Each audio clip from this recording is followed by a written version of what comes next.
Et quelques jours après Halloween, autre suspense insoutenable avec l'élection américaine, une élection suivie par le monde entier car les États-Unis fascinent depuis toujours. Vous allez voir que la France compte d'ailleurs de nombreux passionnés. Romain Gouachon et Paul Bouffard se sont lancés dans cette conquête de l'Ouest à la française, chapeau vissé sur la tête. Regardez.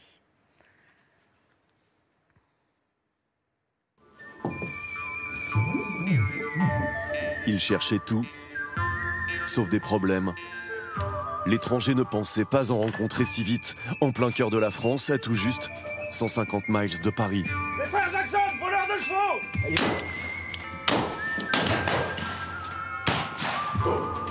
chevaux! Ici, ça s'appelle mordre la poussière.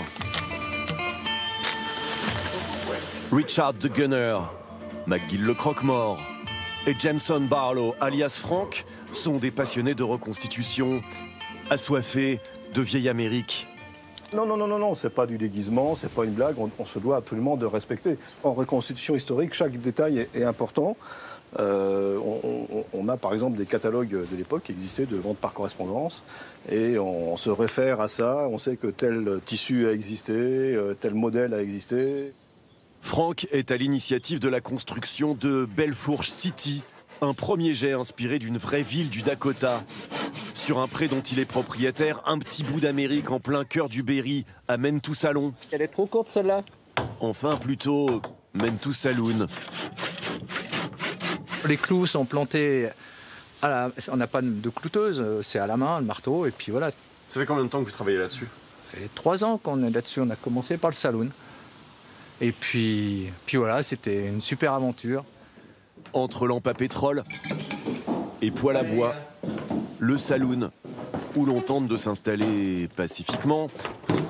Au beau jour, Frank y accueille du public. Le reste du temps, il gère notamment le bureau du shérif. C'est assez lourd, Sévèrement gardé par une reproduction de mitrailleuse à manivelle Gatling, millésime 1865, une des premières armes dites dissuasives, supposée éviter les guerres. Nous pensions que ce serait réservé à l'ennemi. Mais pour une raison obscure, ce fut un argument à l'encontre de notre mystérieux voyageur et son acolyte. Libérés sous caution, ils reprirent à l'aube leurs 200 chevaux vapeur, au rythme de leur musique préférée, la country, la vraie. On entend ici le fameux Johnny Cash en 1959. Un style musical qui semble avoir été inventé par un cheval au trot. Nous en avons fait l'expérience avec Nicolas Perrin, casque sur les oreilles et cheval dansant en rythme. Nicolas est vice-champion du monde d'équitation western, 17 fois champion d'Europe. Loin du rodéo, une équitation très technique, faite pour le travail en ranch autour du bétail. Zip est un Appaloosa de 17 ans. L'Appaloosa, c'est un cheval américain parce que c'est le cheval qu'on appelle des Indiens, les nez percés. Et c'est eux qui ont créé cette race de chevaux. Après des années de championnat, Zip obéit à l'œil et surtout au doigt. J'appuie pas avec une masse, j'appuie avec un doigt et c'est. Il ne doit pas faire ce qu'il veut, il fait ce que moi je lui demande. Et là, si je lui demande, je mets devant son épaule. Wow. Wow. Et il fait demi-tour. Lui, c'est un cheval de précision, parce que je peux lui demander de bouger un pied, mais pas les autres. Chaque pas qu'il doit faire, c'est toi qui dois lui demander, parce que peut-être que là, il y a un fossé, et puis on veut que le cheval il soit capable d'y aller. Il doit apprendre à gérer ses pieds et gérer là où on veut nous l'envoyer. Ok, goodbye cowboy. Rendez-vous en 2025 pour ton futur titre de champion du monde. C'est pas trop lourd? Non, ça va. C'est plus bizarre que lourd en fait. Chat Atwood est natif du Nouveau-Mexique. Il vit pas loin de Paris depuis 20 ans. Son job à lui, c'est juge international de compétition rodéo. Aujourd'hui, il va travailler le roping, comprendre le lasso avec Charlie, le veau en plastique. Il peut aller aussi lentement qu'on le souhaite. C'est bien plus sécure pour le cow-boy, pour le cheval et pour le bétail. C'est donc une bonne manière d'enseigner la pratique. En allant lentement, on peut saisir le geste parfait. Avec Stacy, son épouse, ils initient au lasso et transmettent au public lors d'événements La fièvre western. Le lasso, une histoire d'héritage transfrontalier. C'est quelque chose que les cow-boys américains ont appris des cow-boys mexicains. Dans la culture western, il est nécessaire de maîtriser le lasso. Dans n'importe quel ranch, on a besoin de très bons lanceurs. Parce que pour soigner des bêtes très nombreuses dans des espaces naturels, on a intérêt à assurer. Un nouveau galop et plein sud, direction les grandes plaines de l'Auvergne. Ces histoires de lasso, de bétail, en voici qui ne vont pas se faire avoir comme ça. Classé animal sauvage, en plein cœur de la France. Pas plus US que le bison d'Amérique. Enchanté. Enchanté. Il y a Paul qui est là. Salut Paul. À la machine. Ah, c'est lui qui va risquer sa vie. Ah bah c'est toujours lui qui risque sa vie. Mathieu Perron élève cet animal emblématique depuis 2012 pour sa viande. Chaque année, 90 naissances et une croissance lente. Mais au bout, 200 kilos de viande désossée par animal. Il est classé dans les animaux dangereux. Donc pour s'installer, il faut qu'on soit, il faut qu'on ait un certificat de capacité.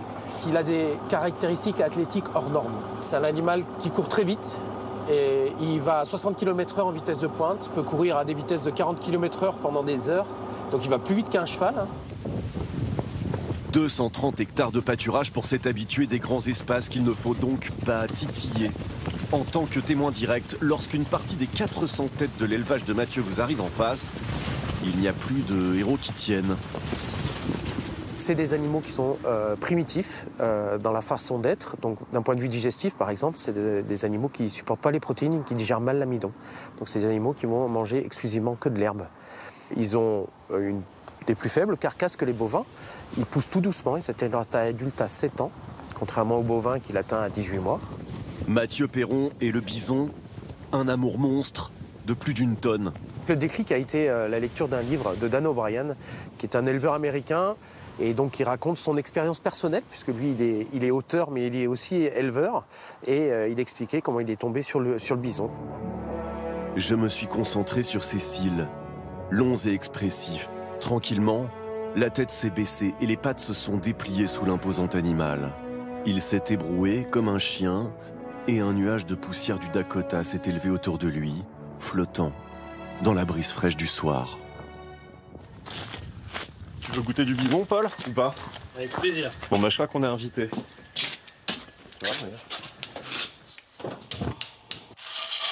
C'est une viande qui n'emmagasine pas de graisse. C'est une viande qui est riche en fer, riche en protéines, pauvre en cholestérol. Donc c'est vraiment une viande de diététique et pour nous c'est une viande d'avenir. Souvent les gens sont agréablement surpris parce qu'ils se font tout un monde de cette viande. Parce que c'est vrai que quand tu vois le physique de l'animal, les gens pensent que c'est dur et que c'est fort.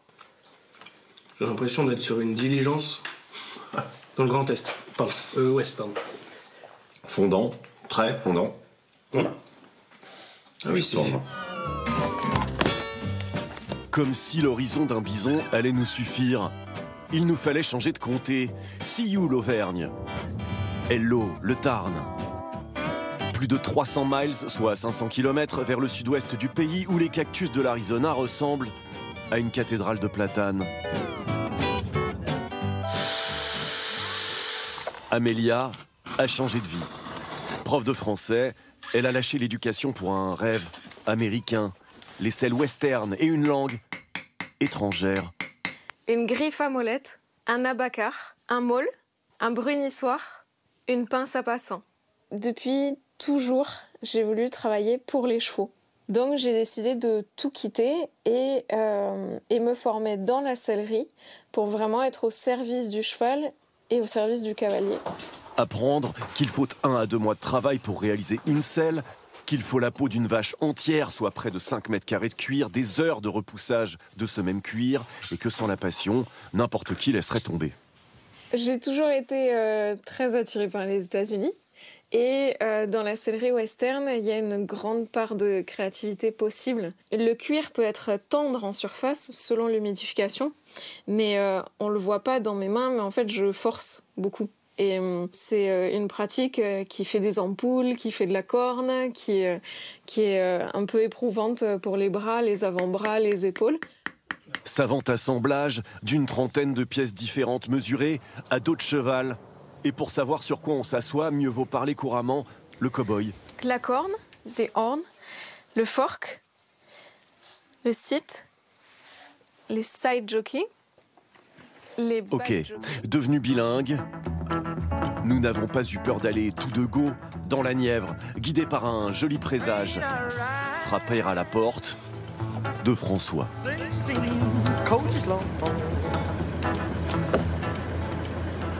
Howdy, partners. How are you?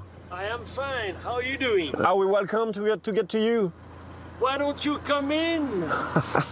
Let's go. Une fois pénétré l'antre de François Sully, la vie d'avant semble terminée. Bienvenue dans mon univers. Des plumes d'une coiffe indienne originale, Un petit peu la caverne d'Ali Baba. au holster cuir fabriqué maison. Il a surtout un secret pas banal à livrer. L'un des inventeurs du western au cinéma, il était français et il l'a connu. Joey Hamann est né le 26 octobre 1883.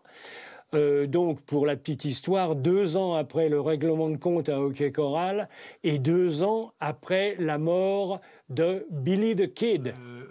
Jean Hamann, alias Joey, voyage aux États-Unis à la fin du 19e siècle. Il rencontre des cow-boys véritables, se lie d'amitié avec Buffalo Bill. De retour en France, il tourne dès 1906 plus de 120 films, du western pur sang, déjà cogneur et muet. Le cow-boy saute de son cheval sur un train. C'est impossible, c'est impossible. Je dis si, c'est possible. Et c'est comme ça que je suis parti, comme, au fond, scénariste, acteur et metteur en scène. À l'époque, on pouvait tout faire. C'est lui. Des années d'amitié avec François, comme sur ses photos, et bien sûr, le récit des coulisses. Il m'a raconté des cascades qu'il a fait. C'est des trucs, c'est absolument aberrant. Il en a beaucoup tourné du côté des carrières d'Arcueil et de la forêt de Fontainebleau. Il m'a d'abord fait aimer le western, et puis il m'a fait rêver des grands espaces. Et puis alors, il m'a fait aimer les Indiens aussi. Comme évadé d'un film de Hamann, l'obscur étranger nous poursuit. Les Indiens, pas son problème. Plutôt l'ombre d'un compte à régler.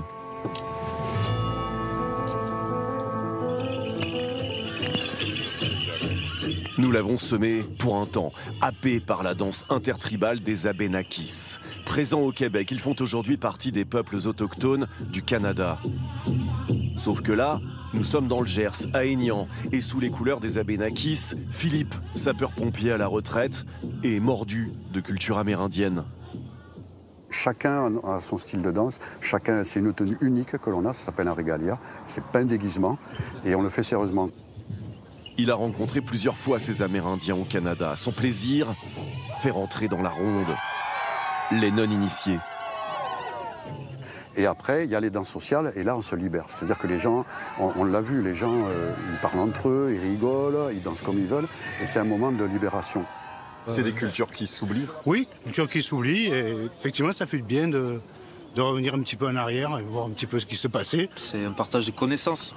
Puis je crois qu'ils ont appris là-bas, en plus, avec les Amérindiens, avec les tribus. Du coup, ils retransmettent l'enseignement qu'ils ont appris ici à Carchet City. Et oui, à quelques mètres de là, Carchet City, où le grabuge reprend de plus belle.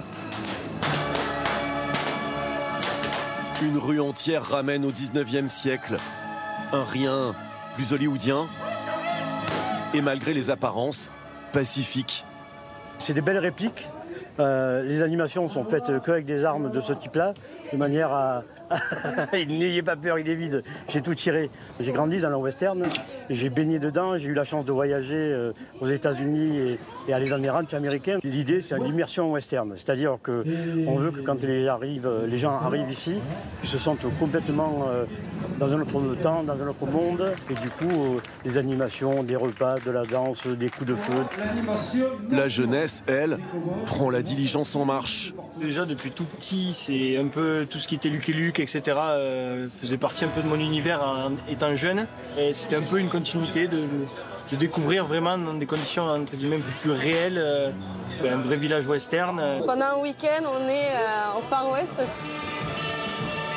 Il n'en restait qu'un qui n'était pas venu pour plaisanter. Il avait promis vengeance sur une tombe inconnue, un peu plus tôt dans notre épopée, dont l'issue devait être fatale.